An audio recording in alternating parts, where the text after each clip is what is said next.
Thanks for joining us. I'm Paula Ebben with a WBZ News update. Our top stories this Friday: an accident in Dorchester involving a bike and a school bus. A spokesperson for the Boston Public Schools tells us the bicyclist and the bus were both headed down Dorchester Avenue. The bicyclist was to the right of the bus. Well, someone opened a car door. The bicyclist hit that door, and then her bicycle hit the bus. And that woman has life-threatening injuries. There were no children on board the bus when this happened. Boston police are now reconstructing the accident. Transit police are trying to find the teens who smashed windows on a Red Line train. Officers say about 11 o'clock last night, these boys were on the train near the JFK station when they started to harass and threaten passengers and taunted people based on their ethnicity. Police say the teens broke that train window and then ran off. The FAA is investigating more incidents involving lasers pointed at aircraft in the Boston area. 2 JetBlue pilots reported laser beams pointed at their planes while they were landing at Logan early yesterday morning. Then around 8 o'clock last night, a Coast Guard helicopter crew reported someone pointing a green laser at them as they were landing at Mass General. There were no injuries, but the FAA says these lasers can distract or even temporarily blind pilots. We are in a next weather alert. Rain from a potential tropical storm will be with us through the weekend. Let's get a check of the forecast now with meteorologist Zack.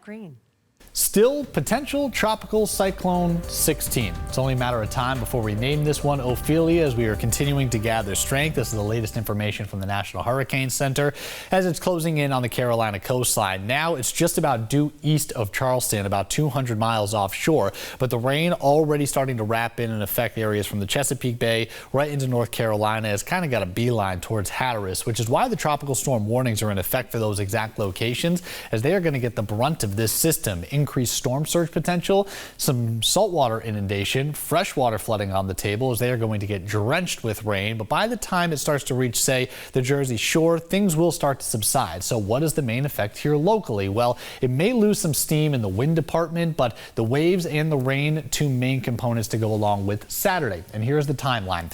Early morning, expecting anywhere within an hour or 2 of sunrise, going to be pinwheeling towards the south coast, Cape Cod, Martha's Vineyard, and Nantucket, right through Narragansett Bay. A few additional hours, mid to late morning, as we go from the 44 corridor up into the Pike, and then it's going to be midday and onwards for the northern side of the state up into southern New Hampshire. And by that time, everybody's going to be wrapped into some buckets of rain. So initial indications will keep us in the lighter green, which is easier and more manageable. So if you have early travel on Saturday, sooner than later is going to be your best bet. By the time we reach lunch and thereafter, mid to late afternoon, we're going to be reducing the visibility. It's coming down at such a clip that it's going to lead to hydroplaning. We've got some very difficult road conditions, and especially for those low-lying spots, they're going to be gathering up the water. There is a little bit of a break, though, oddly enough. It's going to arrive through, say, late evening. So if you've got wedding plans, if you're going out to Billy Joel at Gillette Stadium, boy, it is going to be a real tough go. But there is some respite overnight, and then we sort of reload and have the same trend on Sunday. So Saturday morning start is relatively slow.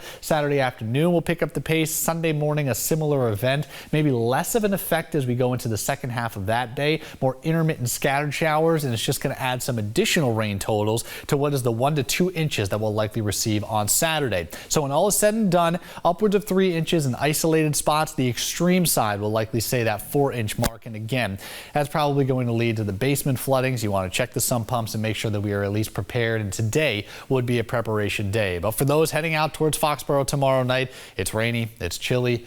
It's unfortunately going to be windy on top of it, so a really raw day. We actually checked in, and Gillette doesn't cancel any concerts unless there is severe weather associated. So a thunderstorm potential or otherwise, that's not on the table. So it's going to be downpours, kind of similar to what we saw with the Taylor Swift concert a few months ago. Saturday is our focal point, so if you're going out to Fenway tonight or you're doing anything out and about on Friday, fully enjoy it. It really is a beautiful way to wrap up our week and wrap up our season. Fall officially begins tomorrow morning. We have the next weather alert through the entire weekend. Monday, we still have some lingering showers. By Tuesday, we'll begin drying out. We're on the cooler pattern at the end of the 7-day. I'm Paula Ebben. This has been a WBZ News Update.